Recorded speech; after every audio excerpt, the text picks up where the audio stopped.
Bonjour, ici Chantal Lavoie, jeudi 18 juillet, notre avant-dernière journée de la semaine.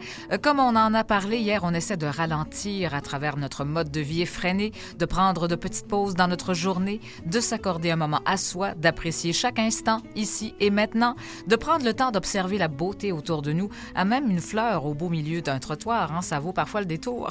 Alors, cela dit, je vous propose de vous joindre à nous. Au cours de la prochaine heure, on parle de littérature jeunesse, on découvre un autre coin du Québec en famille et on rencontre quelqu'un qui court pour une bonne cause et on va parler des jeunes et de leur anxiété, même en été. C'est un plaisir de partager cette autre émission avec vous jusqu'à 13h. C'est Aime l'été.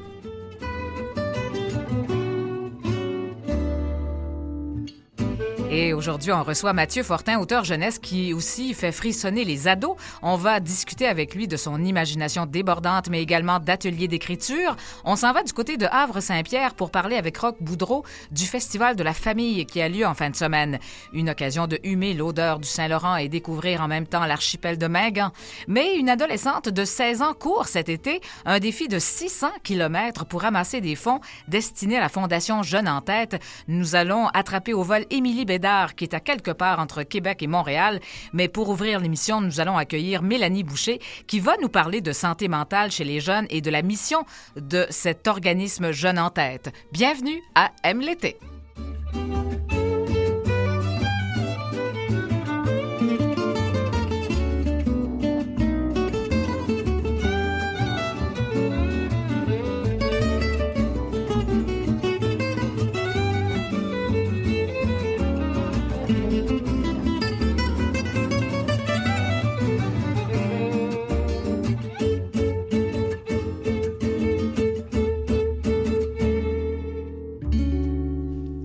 Et oui, Aime l'été. Bonjour, Nathalie Barrette. Bonjour, Chantal Lavoie. Comment ça va? Ben, très bien, très bien, très bien. Ouais, est-ce que tu as pris ton temps hier? C'est ça. Ben, j'ai essayé, mais enfin, je ne sais pas si ça fonctionne toujours. Mais bon, non, j'essaie de tirer des leçons de tout cela, évidemment. Oui, j'applique ça quand même dans mon quotidien. Bravo. Et puis, on s'arrête justement pour parler des jeunes aujourd'hui.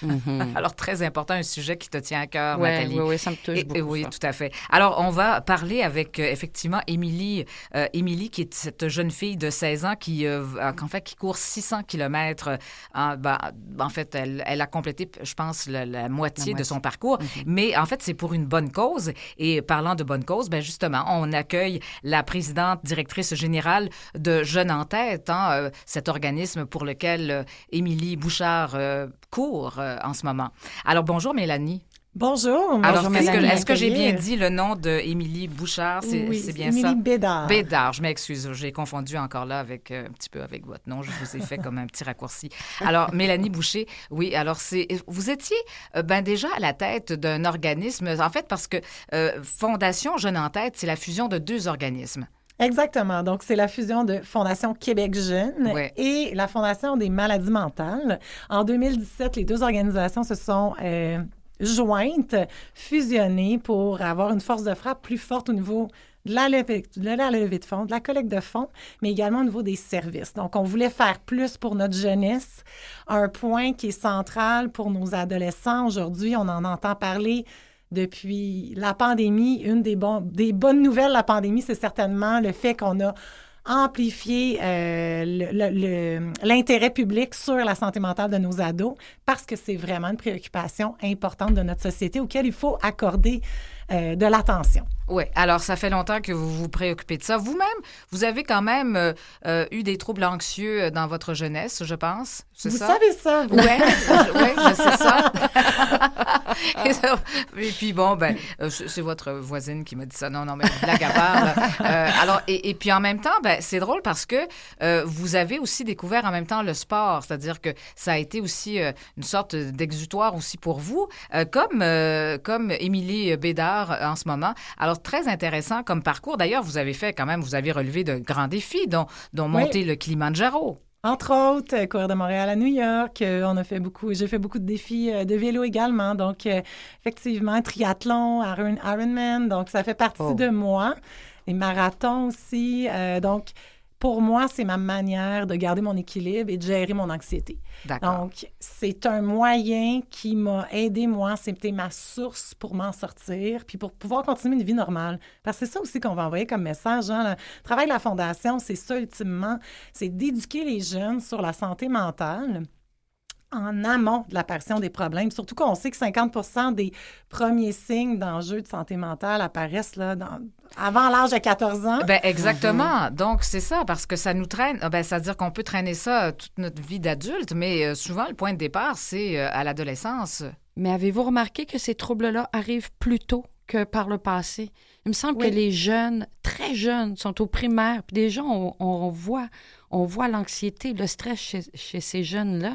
Absolument. De plus en plus. Nous, auparavant, là, on avait un atelier dans les écoles qui parlait de dépression, reconnaître les signes et symptômes. Il était présenté là, au 2e cycle du secondaire. De par toutes nos relations, ça fait 25 ans là, qu'on collabore avec les écoles, qu'on est présent sur place, sur le terrain. C'est vraiment votre mission. Et c'est notre mission. Et les écoles nous ont interpellés en nous disant « Pourquoi vous ne faites pas quelque chose pour nos plus jeunes? » Parce qu'ils arrivent au secondaire remplis de préoccupations, de stress, de tout, dans tous les sens. Ils ont l'anxiété de performance. Et ils ont cette anxiété, la même anxiété que leurs parents, qui leur communiquent aussi cette anxiété de performance, à quelque part, dans le fond. Absolument. Et puis là, maintenant, ce qui s'est ajouté, on en parlait justement avant de commencer l'émission, ce qui s'est ajouté par rapport peut-être à ma génération, enfin, c'est les réseaux sociaux, c'est les téléphones intelligents, enfin, c'est tout ça qui crée encore plus d'anxiété parce que là, finalement, on se compare, hein, comme tu disais, Nathalie, bon, c'est sûr que là, on veut être performante, être belle pour les jeunes filles. On veut aller visiter les mêmes pays que nos amis qui ont posté plein de photos de leur voyage en Afrique, hein, parce qu'on parle plus nécessairement de la Floride. Les jeunes voyagent partout à travers le monde, alors les jeunes se comparent beaucoup. C'est un enjeu, effectivement, parce que là, d'où viennent tous les enjeux d'anxiété? Tu sais, entre 2010 et 2016, le pourcentage de jeunes anxieux a pratiquement doublé.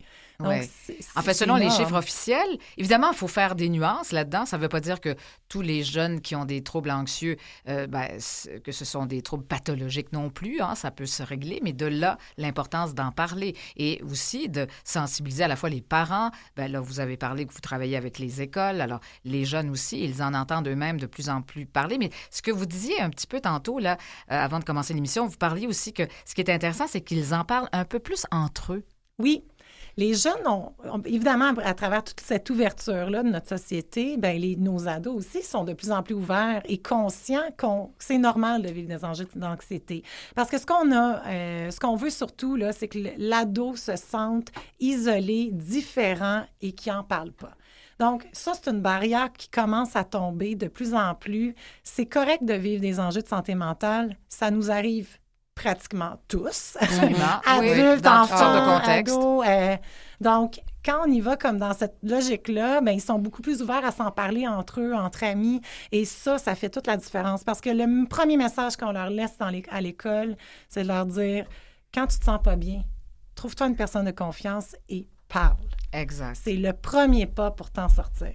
Oui, parce que finalement, ça peut amener de la détresse, forcément, si on n'en parle pas.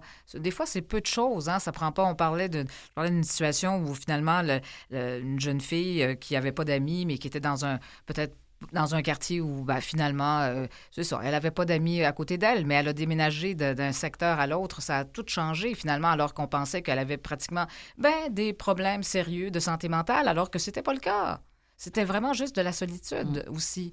Peut-être, justement, manque d'amis. Alors, ça peut être des petites choses comme ça. Oui, puis ce que vous dites, je trouve ça important parce que effectivement, des fois, les parents aussi peuvent aider dans le processus pour aller mieux pour l'ado. Ouais. Autant le personnel scolaire que les parents, ils sont aux premières loges d'avoir des ruptures dans le comportement de l'enfant. Donc, nous, c'est pour ça qu'on n'a pas juste... Oui, on a des programmes, des ateliers dans les écoles secondaires pour parler directement aux jeunes, mais pour aller plus loin dans tout ça, on a des contenus en ligne qui sont aussi... qui s'adressent certains pour les adolescents, d'autres pour les parents, parce que le parent, des fois, il est un peu démuni devant une situation. Comment j'aborde ça avec mon ado? Comment je lui en parle? J'ai vu une rupture de comportement. Qu'est-ce que je fais maintenant? Donc, on les guide à travers ça. Puis, on fait la même chose avec le personnel scolaire. Ils sont géniaux, mais les travailleurs sociaux ne sont pas là à temps plein sur le terrain. Donc, les enseignants commencent à avoir un rôle de plus en plus important pour être éveillés face à ces problématiques-là dans la classe. De là, l'importance de votre organisme, au fond, parce que c'est ça, on manque aussi de ressources.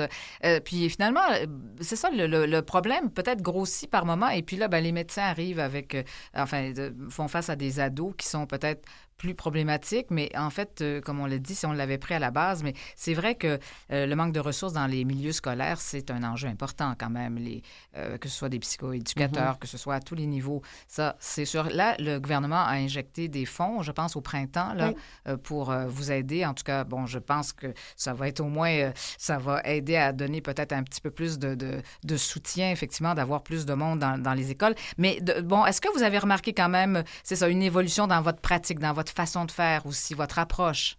Absolument. Ça fait 25 ans qu'on est sur le terrain. Là, on a sensibilisé 1,3 million de jeunes au Québec. Là. C'est quand même pas rien. On est présent dans toutes les communautés, anglophones, francophones, les réseaux publics, privés également. Donc, pour nous, il n'y a pas de discrimination en matière de santé mentale. Tout le monde peut vivre des défis. Ceci étant dit, depuis 25 ans, notre approche était très différente à l'époque parce que c'était tellement tabou de parler de ça que graduellement, on amenait le sujet délicatement, dire aux jeunes que voici, ça peut arriver. On essayait d'être plus délicat dans la manière d'apporter l'information. Maintenant, on arrive en classe, on demande aux jeunes, savez-vous c'est quoi une santé mentale? Ils savent. C'est établi. Ils savent ce que c'est. L'éducation, en fait, son chemin auprès des adolescents, mais aussi auprès de la société en général. Parce que les adultes qu'on a sensibilisés il y a 25 ans sont maintenant les élèves, les ados, sont maintenant des adultes aujourd'hui. Donc, ils élèvent leurs enfants avec cette compréhension-là aussi. Donc, c'est toute la société qui en bénéficie là, à la fin de la journée. Tout à fait. Et déstigmatiser, bien sûr, sensibiliser et outiller, ça, c'est vraiment votre mission très importante. Alors, c'est ça qui fait la différence pour ces jeunes-là qui vont aussi dédramatiser leur situation. Oui, parce que c'est vrai que dans plusieurs cas, si c'est pris assez tôt et que le jeune ou le parent le voit assez tôt, il peut développer les bons réflexes pour le gérer. Son enjeu, sa détresse psychologique et s'en sortir sans avoir à aller sur une liste d'attente, attendre de voir un psychologue ou un service. Parce que là, c'est là la difficulté. Il n'y en a pas disponible. Hein? Exact. Puis souvent, ça prend des moyens aussi pour aller au privé, ça on le sait. Oui. Les médecins qui, finalement, en attendant, prescrivent des médicaments. Bon, alors c'est ça aussi, ça amène toute une autre problématique là, de gestion de médicaments. On ne s'en sort pas. Alors que finalement, ça pourrait être réglé bien avant, en amont. Et puis, dans certains cas, dans certains cas, exact. Dans d'autres cas, c'est nécessaire d'aller voir le psychologue. Puis ça, c'est correct, mais justement, réservons ces services-là plus coûteux pour l'État aussi aux problèmes qui méritent de voir ces spécialistes-là. Oui, parce qu'en fait, c'est ça, on disait qu'il faut faire attention, là, parce que si on met tout le monde, on ne peut pas mettre tout le monde non plus dans le même panier, à savoir qu'il y a des jeunes qui vivent vraiment des problèmes qui sont pathologiques, là, et ils doivent effectivement consulter des spécialistes, des médecins, être suivis, là, que ce soit en psychiatrie ou qu'importe, mais c'est ça, il ne faut pas, quand on dit, là, évidemment, que ça a augmenté de 50%, là, je veux dire, il ne faut pas non plus, c'est ça, dramatiser la situation parce que ça met encore plus de stress finalement sur tout le monde. Et non, c'est ça, il y a toute une approche à avoir par rapport à ça. Et quand vous voyez des jeunes comme Émilie Bédard là, qui courent comme ça, qu'est-ce que ça vous fait? Oh mon Dieu, j'ai des frissons. Je suis tellement fière d'elle. Toute l'équipe, c'est toute une équipe de la Fondation Jeunes en Tête qui est derrière elle, qui croit en ce qu'elle fait. Notre conseil d'administration, plusieurs lui ont envoyé des messages parce qu'ils sont tellement touchés de voir une jeune fille de cet âge-là, de 16 ans, réaliser un aussi gros défi avec une aussi bonne raison derrière pour plus qu'elle-même. Elle le fait pour la jeunesse de sa propre société. C'est extrêmement beau à voir. Un bel exemple. Et les gens qui connaissent la course un peu savent que c'est un exploit qu'elle réalise. Là, c'est un demi-marathon par jour pendant combien de temps? Pendant 1 mois. Pendant 1 mois, c'est énorme. Physiquement, je ne sais pas comment il arrive. Ouais. Mais comme vous le disiez tantôt, le sport est tellement important, l'activité physique est tellement importante pour ces jeunes-là qui ont des troubles anxieux ou qui sont stressés. Tantôt, je parlais de ça, des écoles, les nouveaux modèles d'école où on a beaucoup de sport-études, d'art-études et tout ça. Mes 2 enfants ont fait du sport-études et je remarquais que ces jeunes-là étaient, les amis, étaient tellement plus détendus, avaient une passion, je trouve que ça fait une différence, le sport dans la vie des jeunes. En fait, sport, passion, peu importe ce que c'est. Mais ça crée des liens aussi entre eux. Ça aide ça aussi, finalement, à moins s'isoler derrière un téléphone. Oui, puis aussi, tu sais, je pense qu'il ne faut pas oublier que ce que ça permet de faire là, quand on est passionné par quelque chose, là, on est là à 100% dans le moment présent. Voilà. C'est ça c'est de la pleine conscience qu'on fait même sans rendre compte. C'est ça qu'on essaie aussi de faire prendre conscience aux adolescents à travers nos ateliers. Puis ça marche. La preuve, vous avez de beaux exemples autour de vous. Tu sais. Puis Émilie en est un exemple. Là. Elle canalise toute son énergie dans ça. Et ça lui fait du bien en même temps, j'en suis convaincue. Ouais. Oui, il y a des petites courbatures. Sûrement pas juste des petites courbatures. Non, exactement. Puis les programmes artistiques, c'est la même chose. J'ai un fils, lui, qui a fait aussi la musique, qui a mis la musique au centre de ses études aussi, au secondaire. Alors, ça crée. Puis comme je vous dis, c'est un peu l'école, des fois, dans l'école. Alors, ils se retrouvent plus en petits groupes, là, des fois, sur une école c'était une école de 1600 étudiants, même horaire, mais là, tu avais au moins une concentration musique qui faisait que, bon, mais évidemment, c'est pas tous les élèves non plus qui ont accès tout le temps, mais bref, le conseil que vous donnez généralement là, aux parents particulièrement, quand vous travaillez avec les parents, quand vous travaillez avec les écoles, qu'est-ce qu'il faut surveiller principalement? Je dirais pas qu'il faut... Oui, il faut surveiller quelque chose, mais il faut surtout essayer d'être proche de son jeune, d'avoir des occasions où le jeune se sent confortable de se confier. Parce que, oui, c'est beau de le surveiller, mais il ne faut pas qu'il se sente surveillé parce que là, il va être la dernière personne vers qui il va se tourner pour s'ouvrir. Là, on s'entend. L'adolescence, c'est une période où le jeune se cherche. Donc, c'est vraiment pour nous, là, le message qu'on envoie aux adultes, c'est d'être là. Puis de le dire aux ados, à leurs adolescents ou à leurs enfants ou à leurs élèves. Hey, si ça ne va pas à un moment donné, là, t'hésites pas, hein? Je suis là. Je vais être toujours là. Tu sais, puis on ne faut pas s'attendre, même si on voit qu'un jeune ne va pas bien aujourd'hui, qu'on y envoie ce message-là, qu'il va se confier non plus tout de suite. Il faut être patient. Il va se confier quand il sera prêt. Il ne faut pas l'oublier, ça aussi, à son rythme. C'est ça, savoir être patient, mais toujours être présent. Patient, mais présent. Alors, on va peut-être... est-ce qu'on est prêt à rejoindre notre coureuse, Émilie Bédard? Elle est à l'autre bout du fil, je pense. Hein? Alors, oui. Alors, bonjour, Émilie. Bonjour. Alors là, tu vas reprendre ton souffle avec nous? Oui. Alors, tu peux te déposer, profiter. Là, on a de belles minutes devant nous. Donc, alors là, tu as complété, en fait, la moitié de ton parcours, ou presque? Oui, c'est ça. Hier, c'était justement la moitié. Là, fait que, j'en ai un peu plus que la moitié de fait. Et puis là, dire que tu faisais 600 kilomètres au total. Et là, tu es à quelque part entre Québec et Montréal, dans le bout de Berthier, je pense. Oui, c'est ça. Je suis à Lanoret. Je pense que c'est proche de Repentigny. Ah oui, tu es encore plus près de Montréal. Ah oui, absolument. Oh, tu pourrais presque arriver avant la fin de l'émission. Oui, je crois pas, par contre. Je vais à un rythme un peu plus lent. Mais enfin, et tu es bien accompagnée, il faut le dire. Tu n'es pas toute seule. Faut dire que cette passion pour la course là, que tu as quand même, mais tu la partages aussi avec ta mère, je pense. Oui, vraiment. C'est de là que ça part. Quand j'étais jeune, elle s'entraînait beaucoup pour des grosses courses, des demi-marathons, des marathons. Puis moi, au début, je la suivais en vélo. Puis après ça, je me suis mis à courir un peu avec elle. Tranquillement, jusqu'à temps que je tombe vraiment en amour avec la course. Puis je décide de faire ça au secondaire dans l'athlétisme. Puis depuis ce temps-là, j'ai jamais arrêté de courir. Émilie, tu réalises que ta mère a été un exemple pour toi et est-ce que tu réalises maintenant que toi, tu vas devenir un exemple pour les plus jeunes qui vivent des moments plus difficiles, qui peuvent être stressés, angoissés et là, ils te voient faire ça, cet exploit-là. Tu es vraiment notre héroïne. Inspirante. Merci beaucoup. J'espère que mon projet peut donner de l'espoir aux jeunes, de voir qu'on peut s'en sortir puis qu'il peut avoir des belles choses après des problèmes de santé mentale aussi. Exactement. Donc, et comme on le dit, un pas à la fois. Et en fait, le but, c'est d'amasser plus de... En fait, tu voulais amasser quoi, au moins 10 000 hein? Oui, c'est ça. Puis là, on l'a dépassé, donc on a mis ça à 18 000 ouais. Wow. C'est ce que je souhaitais entendre. Bravo. Voilà, c'est bien. C'est super chouette. Alors, effectivement, donc, et en même temps, ben, c'est une façon d'attirer les différents paliers de gouvernement, parce que je pense que tu vas passer les voir, d'ailleurs. Hein? Oui, c'est ça. Je trouve ça tellement bien qu'est-ce que la Fondation, ils font, puis j'aimerais ça que tout le monde au Québec, les jeunes soient ils ont accès à ces ateliers-là, mais que ce soit comme mis obligatoire dans toutes les écoles, ce genre d'ateliers, parce qu'il faut vraiment y aller en prévention. Les troubles psychologiques, ça se développe à partir d'un jeune âge.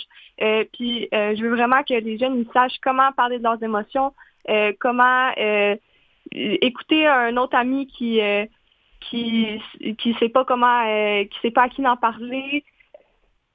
Ben c'est ça. Donc, en fait, toi, ce que tu veux, c'est que dans les écoles, c'est ça, il y a que ce soit obligatoire finalement. On parle de santé mentale, bien sûr, dans certains cours. Et puis, toi-même, tu as vécu quand même certaines difficultés un peu plus jeune. Oui, c'est ça. Puis, je trouve vraiment important qu'on en parle puis qu'on explique aux jeunes comment que c'est important d'en parler puis qu'ils sachent un peu c'est quoi la dépression puis vraiment vers qui se tourner. Là. C'est ça. Et toi, tu étais élève à la polyvalente de Thetford Mines? Oui, c'est ça. Oui, c'est ça. Ben, je pense qu'on ne dit plus Thetford Mines, en tout cas, de toute façon. Mais en fait, tu es dans ce secteur-là. Et puis, c'est ça. Donc, vraiment, tu as décidé comme ça de courir. Qu'est-ce qu'ont pensé tes amis de ton projet? Ils ont trouvé ça un peu fou, mais sont vraiment... Ils me supportent vraiment. Là, ils me demandent toujours comment ça va puis comment je trouve ça, puis non, elles sont super supportrices, ouais. C'est le même que je dis. Mais ouais, non, c'est un gros projet, mais on voit que plus on fait des étapes pour y arriver, plus on se rend compte que c'est faisable. D'ailleurs, physiquement, comment te sens-tu? Là, ça va. J'ai mal aux jambes, mais j'ai pas de blessure, donc c'est au moins ça. Je continue à avancer, puis ça finit par finir, là, à un moment donné. Non, c'est ça. Puis tu étais bien préparée. Puis comme on l'a dit, ta mère, j'imagine, a agi un petit peu en fait en qualité d'entraîneuse jusqu'à un certain point. Hein. Elle pouvait te guider, elle t'accompagne tout le temps. Et puis, vous êtes hébergée aussi chez des amis? Oui, c'est ça. Des amis de la famille un peu partout au Québec. Ouais, ma mère... elle est très bonne pour me motiver, puis elle me pousse, elle me supporte. Bonne supportrice, elle aussi. J'ai une drôle de question pour toi. Ton alimentation, ça ressemble à quoi? Pour le vrai, je me limite, je me dis, je peux manger tout ce que je veux, mais je mange varié. Tu sais, je veux dire, je mangerai pas juste de la poutine à cause que c'est ça que ça me tente, mais tu sais, je vais en manger, mais je vais manger d'autres affaires aussi, là. OK. Oui, j'imagine que ça fait toute partie d'eux, là. Évidemment, quand on court comme ça, quand on se lance un tel défi, c'est tout vient avec, là. Évidemment, il y a le régime alimentaire, faut quand même un suivi. J'imagine que ta mère compte aussi sur des gens des spécialistes un peu en la matière aussi, hein, pour s'assurer que tu restes en bonne santé. Oui, j'ai un physio c'est un ami de mes parents, puis il suit de proche notre projet, puis je vois un ostéopathe aussi. J'ai mon coach d'athlétisme qui me suit de proche aussi, puis il a tout vu mon programme d'entraînement, puis il s'est assuré que c'était correct. Je suis très bien entourée. Ah, c'est merveilleux. Et puis, tu as été soutenue par la députée de Lotbinière-Frontenac, Isabelle Lecourt aussi. Et puis, c'est vrai qu'au terme de ton projet, là, je pense que tu vas aller à l'Assemblée nationale en septembre, hein? Oui, c'est ça. Au mois de septembre, elle va m'emmener on va aller ensemble à l'Assemblée nationale, puis elle va faire une déclaration sur mon projet. Ouais, ça, c'est puis je vais avoir l'occasion de rencontrer des élus pour parler de de mon objectif. Ouais. Eh ben là, tu t'alignes pour une carrière en politique, ma chère. Mais non, je pense qu'après ça, je vais avoir besoin d'une petite pause. Ah non, c'est sûr. Donne-toi encore quelques années, Émilie, mais moi, je veux juste prendre le temps de te dire, c'est Mélanie, je suis particulièrement impressionnée par ton projet, par ce que tu fais, ce que tu es en train d'accomplir en ce moment. Je ne sais pas si tu étais là au début de l'émission. Là, moi aussi, je suis une sportive comme toi, puis j'ai très hâte de courir avec toi dès lundi, d'ailleurs. Je t'attends avec impatience à la Fondation.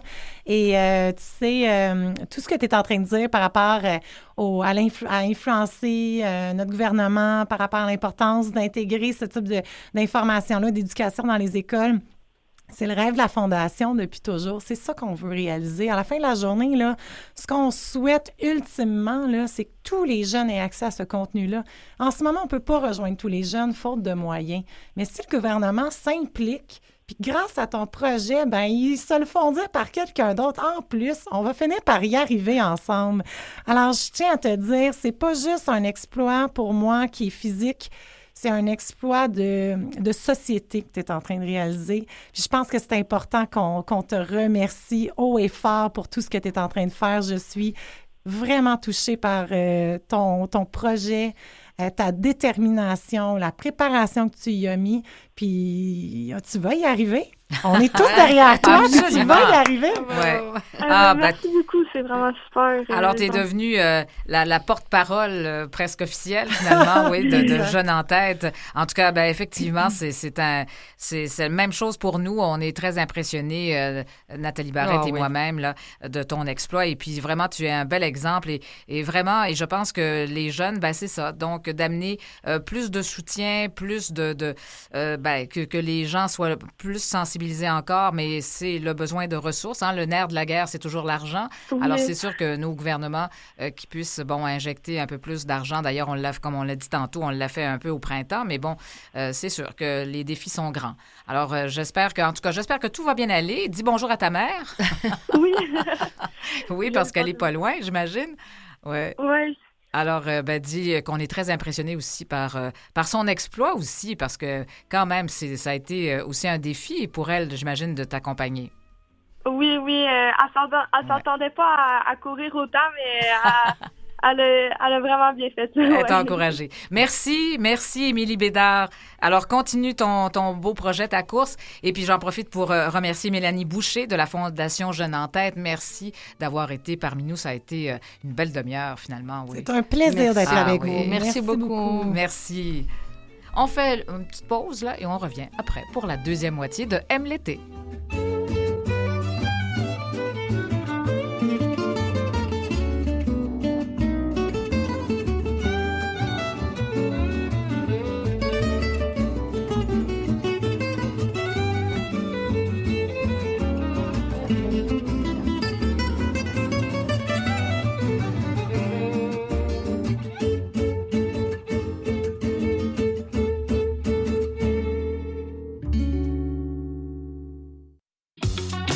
Vous écoutez Aime l'été.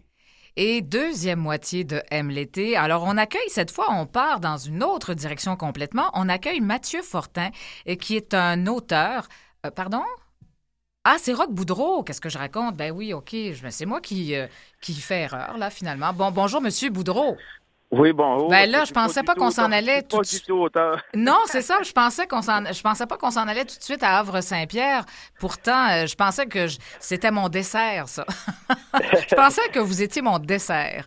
Et puis, regarde, c'est flatteur. Ça aurait été bien, hein, parce que, oui, là, écoutez, ça fait tellement longtemps, je vous dis ça fait tellement longtemps que je suis pas allée à Havre-Saint-Pierre. Je pense que ça fait une trentaine d'années. Oh mon Dieu, ça a changé. C'est ça que j'allais dire. Les photos, j'en reviens pas que le village d'Havre-Saint-Pierre a changé tant que ça. Effectivement, le village a beaucoup changé. En parlant pour le festival, on a créé un site enchanteur sur le bord de la mer. un des plus beaux sites de la Côte-Nord pour faire un festival. Hey, c'est vraiment impressionnant. Bon, ben moi, à l'époque, là, la route, ça s'arrêtait à Havre-Saint-Pierre. Ben, évidemment, vous allez dire, ça me rajeunit pas, mais d'un autre côté, oui, c'est ça. Là, maintenant, la route continue, là, mais... La route est rendue à Quai-Casca, ah, là. l'autre bord de Natashquan. Hey, imaginez, oui, ça se développe de plus en plus.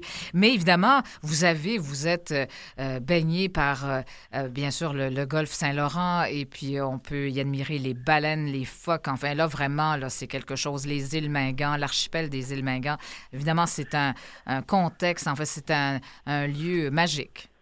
Effectivement, on a tout ce qu'il faut pour quelqu'un qui aime la nature au Havre-Saint-Pierre. On est dans un paradis. Puis depuis un bout de temps, en plus de ça, on a de la chaleur, ce qu'on n'avait pas les autres années. Là. Ah oui, on est rendu que quand on pense à mettre l'air climatisé au Havre-Saint-Pierre, c'est plus normal. Il faut le faire. C'est quelque chose.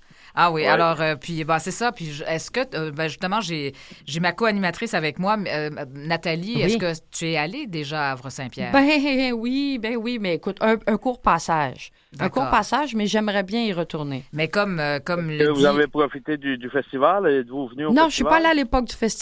Non. On vous invite à venir voir ça, c'est quelque chose. Ben là, c'est en fin de semaine, il faut se dépêcher, c'est sûr, parce que se rendre chez vous, c'est loin. On est en pleine préparation. Ben oui, c'est sûr que si vous voulez pogner le show d'asseoir de Montréal, il est tard un peu, là.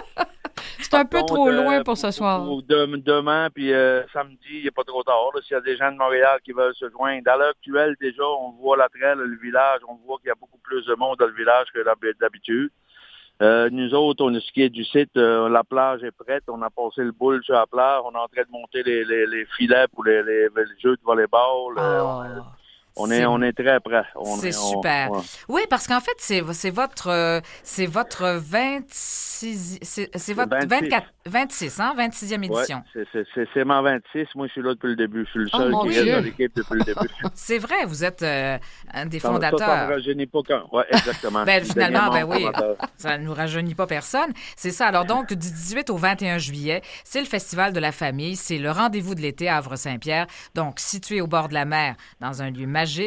Et puis, là, c'est vraiment pour la famille. Ça veut dire jeunes et moins jeunes. Et puis, vous faites toutes sortes de choses, là. Il y a évidemment, d'abord, vous avez quand même développé aussi certaines infrastructures intéressantes, là. Et puis, il y a ce lieu mythique, la Chaie d'Amorue, hein? C'est la salle de spectacle, ça. Oui, ça, la Chaie d'Amorue, c'est complètement à part. C'est la salle de spectacle du village. Oui. Nous autres, on est complètement à part de ça. Sur le site, on a un chapiteau qui est de 180 pieds de long qui est monté à l'heure actuelle. On peut rentrer 2800 personnes dans le chapiteau. Et puis, on a un site là, qu'on a aménagé au complet avec les années. On a de tout notre matériel, les salles de bain pour le public, les loges pour les actrices. Après ça, on a fait des kiosques pour la bouffe, pour avoir de la bouffe sur le site du festival. En parlant d'activités, on a des activités pour les jeunes enfants tout petits, à aller jusqu'à nos aînés, des tournois de pétanque, gros tournois de volleyball sur la plage, pour les enfants, pour les adultes. Ah oui, c'est très varié, hein, c'est ça. Beaucoup d'activités. On a des jeux gonflables aussi, des jeux gonflables pour les enfants d'une valeur d'une vingtaine de $1000. Puis tout ce qu'il faut savoir, c'est un coup rentré sur le site, tout ce qui est activité, c'est gratuit pour tout le monde. Ça, c'est intéressant. Tu as payé ton bracelet pour rentrer sur le site, là, tu ne payes pas pour te faire glisser dans les jeux gonflables, tout est gratuit. Ah, vraiment. Alors, c'est ça. Donc, vous misez beaucoup sur les sports, hein, les sports d'équipe, les jeux et tout ça. C'est vraiment une ambiance familiale. Exact. On a une course de couleurs aussi là, qui est beaucoup familiale. Où, que le monde là, garoche la poudre, là, c'est beaucoup, vous êtes drôle. Beaucoup couru. Ça fait qu'on a toutes sortes d'activités. On a un magnifique feu d'artifice aussi qu'on fait sur pyrotechnique sur mer avec la musique. On fait ça sur la mer, à partir des flatous. Fait que tout le monde qui est sur le site peut voir les feux d'actifice. Il les voit même de l'île Anticosti à 28 000 en face. Oh, quand même! Et comme Puis là, écoutez, il annonce du beau temps aux îles, pas aux îles, mais à Havre-Saint-Pierre. Il nous annonce du très, très beau temps. Ça va nous aider parce que nous autres, on se cachera pas que les soirées, il faut que ça vire. Puis nous autres, on se cache pas que c'est avec la poisson qu'on fait notre argent. Il faut qu'il fasse chaud. Vous êtes drôle. Vous qui êtes là depuis 26 ans, donc j'imagine que vous devez voir les enfants qui fréquentaient il y a 26 ans. Les enfants.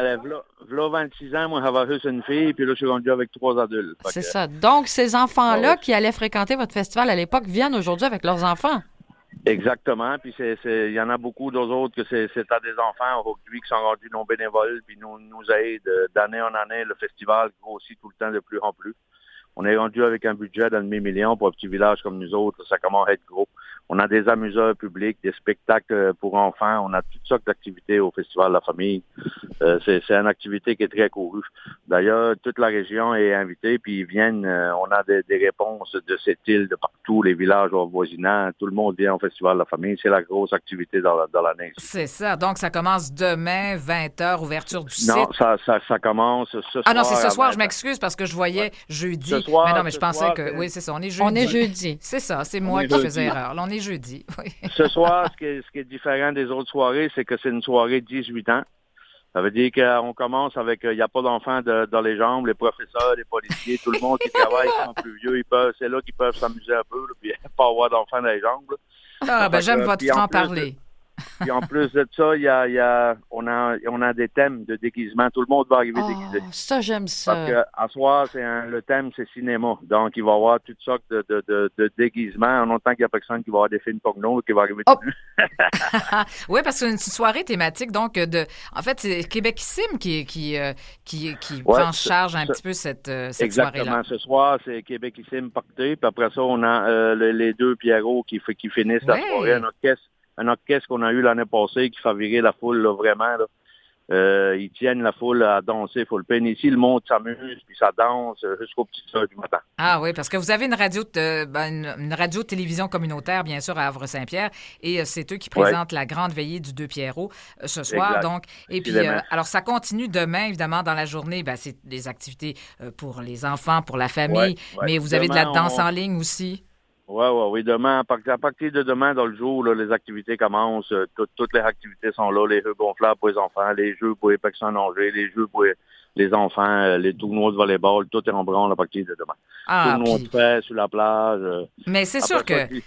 Dimanche après-midi, on termine ça avec la course des petits bateaux. La course des petits bateaux, ça, c'est quelque chose qui est vraiment spécial parce que il y a des équipes, on a 9 équipes d'inscrits à l'heure actuelle. Ils construisent leur bateau ici, on met une bouée au large. Il faut qu'ils aillent virer à la bouée, à la rame, puis il faut qu'ils reviennent à la voile. Fait qu'il y en a beaucoup qui se rendent même pas à la bouée. Le trip, c'est des voiles. On espère toujours qu'ils vont monter un peu pour la course des petits bateaux. Oui, je comprends. Mais c'est ça qui est vraiment le fun parce que vous avez à la fois cette joie de vivre. Là, on vous écoute, puis ça nous donne le goût d'être avec vous là-bas. Puis en plus, dans cet endroit magique, comme on dit, on a quand même l'archipel. Les gens y vont pour l'archipel de Mingan. On peut y faire du kayak, de la plongée, toutes sortes d'activités, évidemment, de plein air. Vous avez des sentiers aussi. En fait, on peut faire toutes sortes de choses. Avec Parc Canada, on a toutes sortes d'activités ici. Là. Il y a plusieurs activités. Les vagues qui sont là avec le paddle. Là, puis il y a toutes sortes d'activités pour l'extérieur. La tournée des îles, juste l'attrait d'aller visiter les îles Mingan, c'est de toute beauté. Là. On peut faire une croisière, observer les baleines et tout. Et effectivement, les baleines et tout. Et puis dites-nous... Nous, c'est que, tu sais, on vit dedans, ça fait qu'on remarque ça moins. Mais les touristes qui arrivent ici, ils capotent, là, ils aiment ça. Exact. Et puis plus tard dans l'été, évidemment, il y aura aussi des spectacles, il faut le dire. Hein. Vous êtes visité régulièrement par des artistes. Je pense que le 31 juillet, il y a Lulu Hughes qui sera là, mais en fait, c'est pas dans votre organisation comme telle. Mais... Non, ça, c'est à la Chaise à Montru, mais à la Chaise à Montru, c'est une très belle salle qui est très, très appréciée des artistes qui viennent parce que la qualité du son est excellente.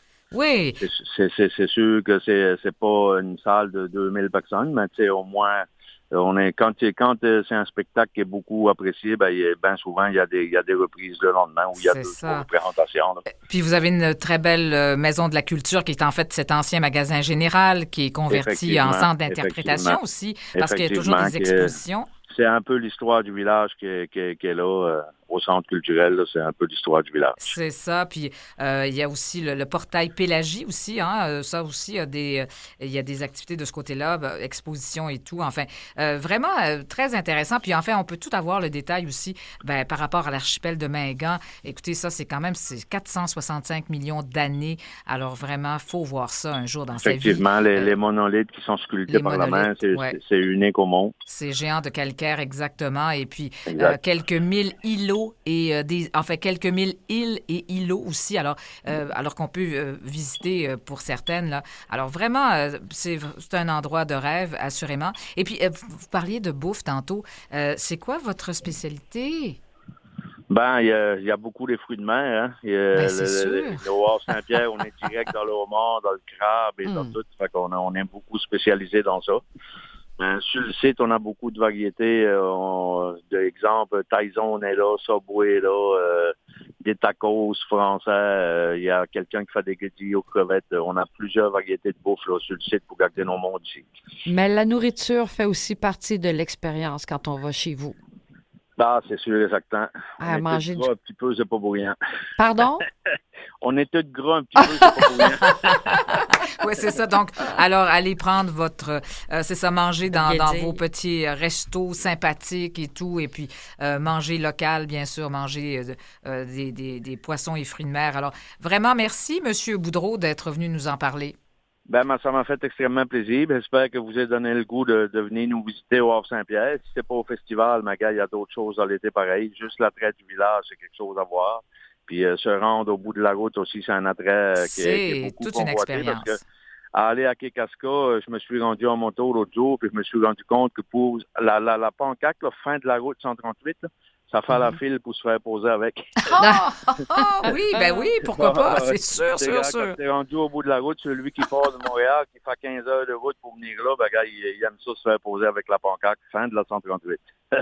Ça a déjà été chez nous, mais là, c'est rendu à Kekaska. Bon, merveilleux. Bon, ben merci beaucoup, M. Boudreau. Ben c'est bien, merci à vous.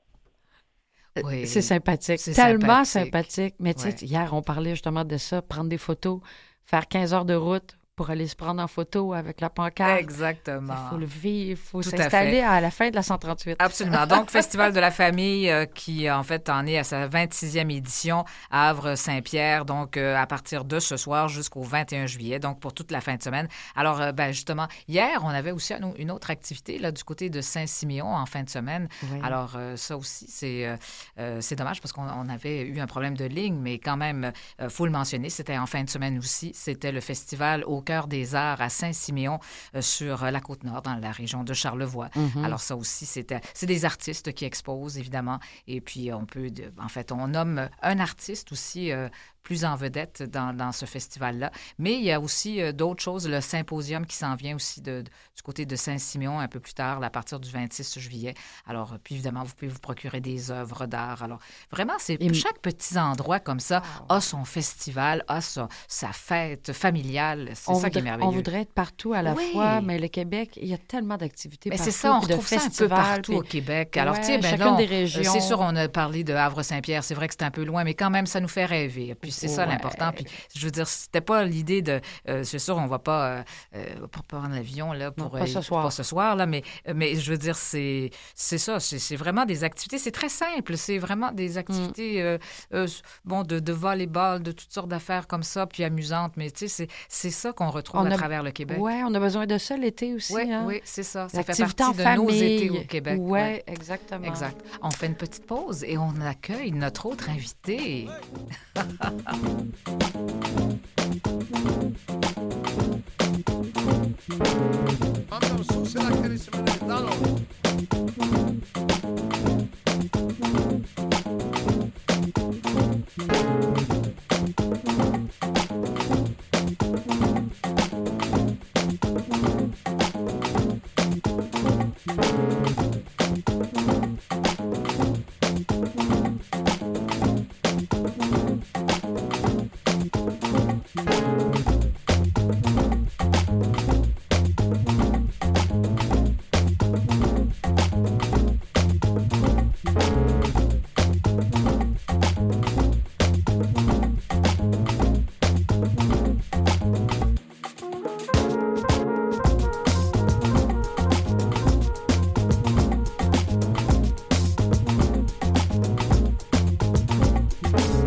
on accueille cette fois Mathieu Fortin, qui est écrivain, qui travaille en littérature jeunesse, en littérature fantastique aussi et d'horreur. Bonjour Mathieu.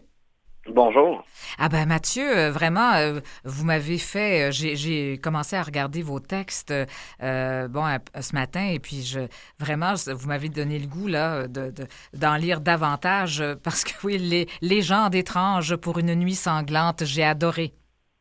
Ah, merci beaucoup. J'ai adoré. Alors, mais évidemment, on va parler de votre parcours parce que vous êtes quelqu'un qui débordé d'imagination. Vous êtes très prolifique au niveau de l'écriture, mais aussi vous êtes spécialisé. Vous avez un baccalauréat en enseignement au secondaire, d'une part, mais vous êtes spécialisé dans la médiation culturelle. Qu'est-ce que ça veut dire? En fait, une grande partie de ma démarche artistique consiste à démystifier la création. Donc, je fais beaucoup de rencontres dans les écoles particulièrement, mais aussi dans différents milieux pour faire vivre des expériences de création par le biais de l'écriture principalement aux participants. Donc, l'idée étant de faire entrer les gens dans une ambiance de création et de leur montrer qu'on est tous capables de commettre cet acte-là, d'imaginer, de créer. Donc, et moi, ça me nourrit beaucoup comme créateur. Donc, ça fait vraiment partie, c'est une partie essentielle de ma démarche d'aller à la rencontre des gens pour essayer de démystifier, de faire vivre l'expérience. C'est ça. Donc, au moins depuis 2011, là, vous concevez des ateliers littéraires, enfin, que ce soit aussi dans les bibliothèques, dans les maisons des jeunes. Alors, évidemment, ça peut s'adresser aussi, vous faites ça plus au niveau des jeunes, mais ça peut être aussi différentes clientèles, différents publics, hein? Oui, exactement. En fait, il n'y a pas d'âge limite pour essayer de créer. Donc, j'ai des ateliers d'écriture qui fonctionnent bien, autant avec les enfants d'âge primaire qu'avec les adolescents, qu'avec les adultes qui auraient envie d'essayer l'écriture. Souvent, ça prend juste quelqu'un qui nous donne la petite poussée nécessaire pour avoir envie d'essayer. Donc, je fais différents ateliers pour essayer qu'on s'amuse avec l'écriture pour que ça devienne du plaisir pour tout le monde. Ouais. Parce que vous dites il n'y a pas d'histoire inintéressante si on trouve le bon angle pour la raconter. Alors, c'est un peu, vous nous guidez un peu dans ce sens-là, finalement. Exactement. Je pense que tout le monde a quelque chose à raconter. Il faut juste savoir comment. Il faut trouver l'angle pour le faire. Donc, moi, j'aime bien ce défi-là aussi de faire entrer les gens dans la création. C'est ça. Et puis, tout à l'heure, dans dans la première demi-heure, on a parlé beaucoup de santé mentale et les jeunes. Alors, justement, pour les jeunes, l'écriture, c'est vraiment, ça peut être un moyen aussi de se détendre en même temps, oui, de trouver... d'exprimer ses émotions. Alors, ça peut être très important, finalement, justement, vous faites œuvre utile en même temps. Oui, je pense que l'écriture, c'est une façon de laisser sortir ce qu'on garde parfois à l'intérieur, qu'on ne veut pas exprimer à voix haute. L'écriture peut permettre d'exorciser certaines choses qu'on retient parfois. Donc, beaucoup de gens écrivent sous forme de journal intime, mais la création, en général, peut aider, je pense, sincèrement, à se sentir mieux. Donc, l'écriture, pour moi, c'est une soupape aussi à ce moment-là. Tout à fait. Mais vous avez fait, écoutez, vous êtes très prolifique, comme je le disais. Vous avez fait autant, des livres sur la nature du Québec, mon encyclopédie junior des merveilles du monde. Enfin, il y a tout un pan de votre travail aussi.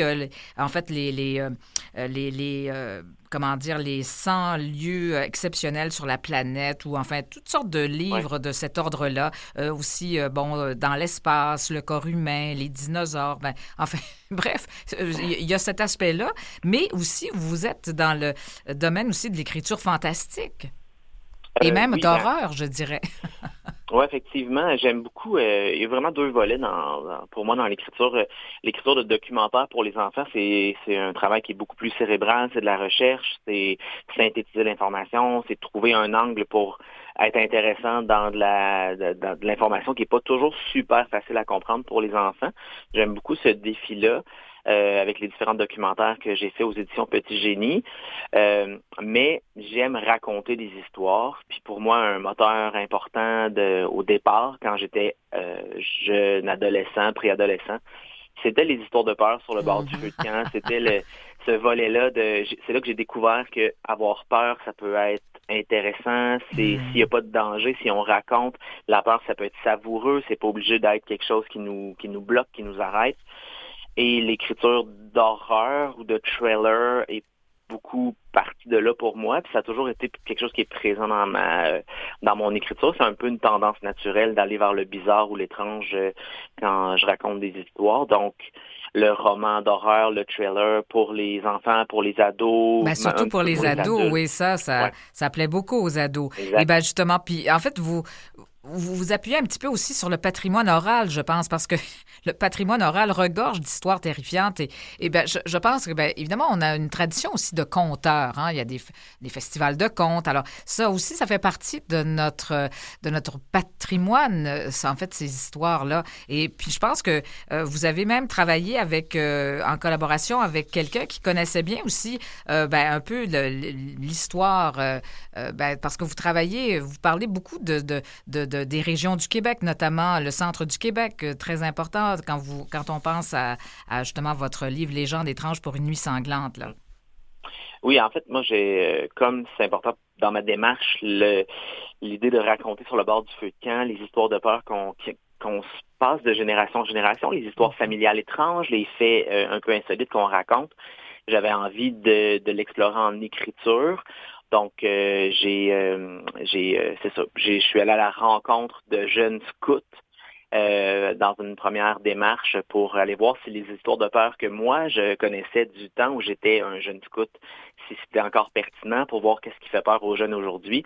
Et j'ai écrit des histoires de peur, des histoires de feu de camp à partir de ça, ce qui a donné un premier recueil là, qui s'appelle « Légendes étranges pour une nuit sans lune ». Qui a connu un bon succès l'an dernier. Et j'avais d'autres idées, d'autres textes en banque. J'avais fait beaucoup de recherches aussi dans les archives du centre du Québec. Moi, j'habite à Nicolet, donc je suis dans cette région-là. Et j'avais envie de faire vivre aussi l'histoire, mais par le biais de légendes. Donc, juste de petites sources d'inspiration, de faits réels, de faits insolites qui peuvent amener à des légendes. Donc, j'ai lu dans des archives, j'ai rencontré des gens aussi, j'ai fait beaucoup de rencontres avec des gens de différents âges, dans des résidences de personnes âgées, des groupes de FADOC, des groupes d'adultes, des groupes d'enfants, pour jaser, pour récolter. Et j'ai brassé tout ça pour faire Légendes étranges pour une nuit sanglante, donc qui est le deuxième recueil du même genre. C'est ça. Il y avait en fait Marthe Taillon qui vous a un petit peu aidé pour sa connaissance justement de l'histoire de la région. Enfin, et puis là, c'est intéressant parce que quand vous commencez, bon, il y a toutes sortes de petites nouvelles là-dedans. Alors, j'ai lu Poupée molle, Poupée folle, Ceux qui brûlent bien, enfin. Mais là, ça dit toujours, bon, Ceux qui brûlent bien. Au départ, vous situez là, vous dites « Ne t'arrête jamais en bordure de l'autoroute 20 entre Le Madrid 2.0 et Ville-le-Roi ». Enfin, ça nous réfère à des lieux qu'on connaît aussi nous-mêmes quand on se promène à travers le Québec. Et puis là, on parle de Presque mort, presque vivant. Cette histoire-là s'est déroulée il y a quelques années dans un petit village proche de la 55 entre Trois-Rivières et Drummondville. Alors, ça me fait un petit côté... là, j'avoue même que je me dis, coudonc, ça semble basé sur des histoires vraies, mais en fait, effectivement, on en a fait des légendes. Très drôle. Mais oui, en fait, c'est basé sur des histoires vraies dans le sens où des le faits lieu insolites, est comme réel. En fait, moi j'aime bien toujours rappeler aux gens que l'interprétation qu'on fait des événements qui se produisent est toujours teintée par notre culture, notre connaissance générale de notre interprétation du monde qui nous entoure. Donc, il y a beaucoup de choses qui se sont produites il y a une centaine d'années peut-être, qui est interprété souvent par un angle religieux, un angle de croyance. On référait au diable, on référait à différentes choses comme ça. Donc ça, c'est du matériel intéressant. Donc, par exemple, Presque mort, presque vivant, il y a réellement une histoire qui dit qu'à Saint-Célestin, ce village-là au centre du Québec, il y avait un puits d'eau qui était vide et lors d'un incendie, le curé a béni le puits et il s'est rempli d'eau et on a pu éteindre l'incendie. Donc, il y a un puits d'eau magique et ça, c'est devenu je sais que c'est devenu une histoire de zombie, il n'y a pas de lien tant que ça avec l'origine, mais l'idée, c'est de dire, il y a réellement un puits mystérieux à cet endroit-là. Comme il y a probablement eu une vieille bâtisse délabrée dans le village de Sainte-Clotilde, oui, entre Victoriaville et Drummondville, oui. Et Drummondville, oui, exactement. Oui. En fait, il y a l'asile de Sainte-Clotilde qui est un hôpital psychiatrique qui est abandonné, qui est encore là, qui où il y aurait eu différentes expérimentations de traitements pour différentes maladies mentales, où il y aurait, c'est toujours ça, moi je pars de choses que je lis dans les archives par rapport à ça. Voilà, et semble-t-il que des gens auraient exploré l'asile et auraient vu du mouvement et auraient aperçu une poupée. Donc, moi, je suis partie de ça et j'ai inventé une petite légende. Mais en fait, vous avez fait toutes sortes d'autres livres, prisonniers de l'école, prisonniers de la cabane à sucre, prisonniers de toutes sortes d'autres choses. Mais enfin, alors vous partez sur des thèmes comme ça et puis vous, vous explorez d'autres différentes avenues finalement. Alors, vous avez vraiment beaucoup d'imagination. Ça vous a vous avez toujours eu ce genre d'imagination foisonnante. Oui, j'essaie de trouver aussi des thèmes, des fois, qui sont peut-être un petit peu différents ou qui vont, en pensant aussi parfois à mon lecteur cible, dans le cas des enfants ou des ados, des pré-ados. J'écris toujours pour moi quand j'avais cet âge-là, mais je l'adapte au goût du jour, évidemment. Donc, mais j'essaie de voir dans ce qui m'entoure des petites affaires, des idées intéressantes, des phénomènes intrigants qui pourraient être des étincelles pour pouvoir écrire ensuite. Ça a été un plaisir de vous entendre parler de vos œuvres, Mathieu Fortin. Alors, évidemment, vous êtes enseignant aussi. Alors là, vous continuez votre travail à ce niveau-là, mais vous faites des ateliers d'écriture. Alors, vous êtes très engagé et un auteur prolifique. On va aller voir. Évidemment, j'invite les gens à aller sur votre site. Enfin, vous allez découvrir tous les œuvres de Mathieu Fortin. Alors, ça a été un plaisir de vous accueillir. Merci beaucoup. Et je vous souhaite bonne écriture cet été. Au revoir. Nathalie, ça a été une émission foisonnante. Oui, on a parlé beaucoup des jeunes aujourd'hui. Oui, beaucoup ça a des été... jeunes, oui. Littérature jeunesse, on a parlé de l'anxiété, du stress chez les jeunes. Émilie Bédard qui est en train de courir. Émilie Bédard, oui. Et je dois avouer que c'est vrai, quand on parlait d'horreur tantôt, que les jeunes aiment ça, avoir peur. Oui, c'est merveilleux. Alors, on se souhaite au revoir et puis à demain, entre midi et 13h. Aime l'été. Après la pause.